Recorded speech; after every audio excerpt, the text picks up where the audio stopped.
ગુજરાતમાં 2 દિવસ કોંગ્રેસનું અધિવેશન અને અધિવેશન પહેલાં બધી જ તૈયારીઓ થઈ ગઈ છે. થોડાક જ સમયમાં મીટિંગ શરૂ થવાની છે. એની પહેલાં પાલભાઈ આંબલિયા છે આપણી સાથે, એમની સાથે વાત કરીએ. પાલભાઈ, 2 દિવસનું અધિવેશન છે. આટલા વર્ષો પછી ગુજરાતમાં અધિવેશન થઈ રહ્યું છે. કાર્યકર્તાઓમાં કેટલો ઉત્સાહ છે?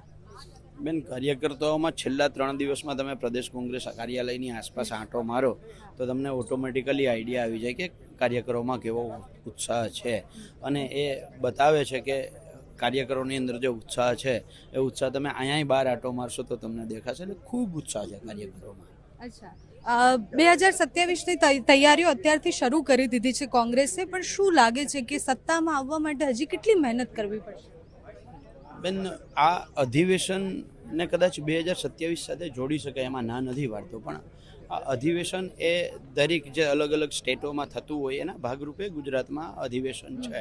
પણ 2027ની પણ હારે હારે ચર્ચા વાત એ હોય, એમાં કોઈ નવાઈની વાત નથી. પણ મહત્ત્વની વસ્તુ અધિવેશન જે છે એ અધિવેશન તમે કોંગ્રેસના અધિવેશનોમાં નજર કરશો તો 2 બાબતોની ચર્ચા હોય. એક સંગઠનની આંતરિક ચર્ચા અને એક દેશને આગળના દિવસોમાં કેવી દિશા અને એની દૂરંદર્શિતા સાથે. ઉદાહરણ તરીકે આઝાદી પછી અધિવેશનો થયા તો એમાં ચર્ચા દેશ, ત્યારે સોયની અણી પણ આપણે પેદા નહોતા કરી શકતા, લાલ ઘઉં ઓસ્ટ્રેલિયાથી આપણે મંગાવતા હતા. તો એ પરિસ્થિતિમાં અધિવેશનોએ ચર્ચા કરી કે ભાઈ દેશનો સમતોલ વિકાસ કેવી રીતે થાય, ઉદ્યોગો પણ આવે, ગ્રામ્ય જીવન પણ આવે. એટલે સમતોલ વિકાસને ધ્યાને રાખી અને આપણે ઔદ્યોગિક ક્રાંતિ પણ કરી, હરિત ક્રાંતિ પણ કરી, શ્વેત ક્રાંતિ પણ કરી. આ બધું જ જે છે એ ક્યાંક ને ક્યાંક અધિવેશનોમાં દૂરદર્શિતા ધ્યાને રહી અને આપણે મોટી મોટી ફેક્ટરીઓ બનાવી, હારે ડેમ પણ બનાવ્યા, આપણે સરકારની રાસાયણિક ખાતરની કંપનીઓ બનાવી, બીજ નિગમો પણ બનાવ્યા. એટલે સમતોલ વિકાસ જે છે એના તરફ હંમેશા કોંગ્રેસનું એક ધ્યાન રહ્યું છે અને એના આધારે, દૂરંદર્શિતાના આધારે એક આમાં ચર્ચાઓ થતી હોય છે. એના ભાગરૂપે આજના 2 દિવસની અંદર એ CWCની મિટિંગ હોય કે આવતીકાલનું જે અધિવેશન છે આમાં મુખ્ય હું માનું છું ત્યાં સુધી આ ઉપર ચર્ચાઓ હશે કે દેશને આગળના દિવસોમાં કેવી દિશાઓ આપવી. જ્યારે ભારત જોડો યાત્રા ગુજરાતમાં થઈ ત્યારે પણ એવું કહેવામાં આવ્યું હતું કે કાર્યકર્તાઓમાં એક અલગ ઉત્સાહ આવશે, બુસ્ટર ડોઝ જેવું છે. પણ ક્યાં સુધી કોંગ્રેસના કાર્યકર્તાઓને ડોઝ આપતા રહેવું પડશે? બેન, ક્રાંતિ છે ને એ ક્રાંતિનો ગાળો 5-15 દિવસ કે 5-15 મહિના નથી હોતો. એ લાંબા ગાળાની પ્રક્રિયા હોય છે.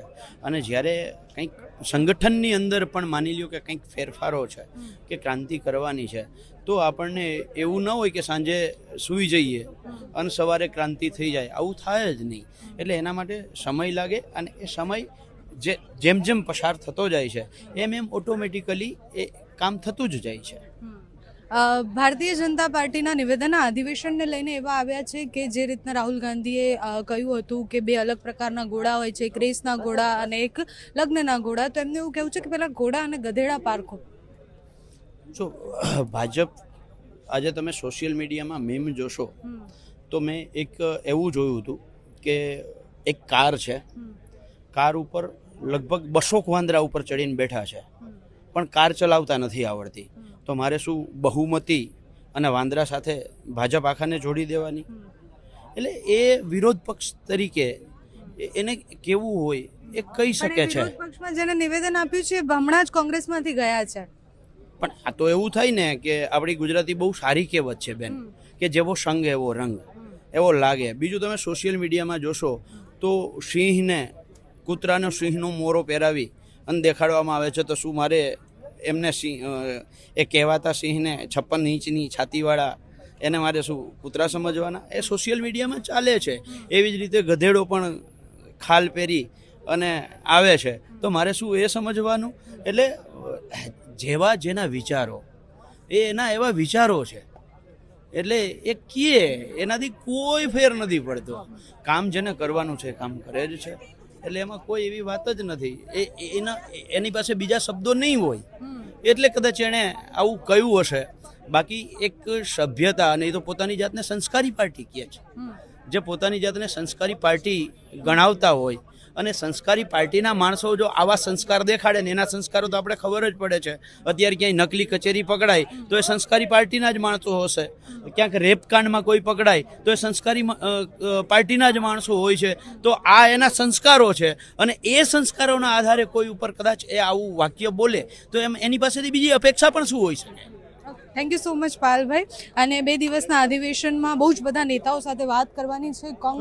કોંગ્રેસની જે વિચારધારા છે, આટલા વર્ષો પછી જ્યારે અધિવેશન થાય છે, નેતાઓ શું વિચારે છે, ગુજરાત કેમ ફોકસમાં છે, એની વાત કરીશું.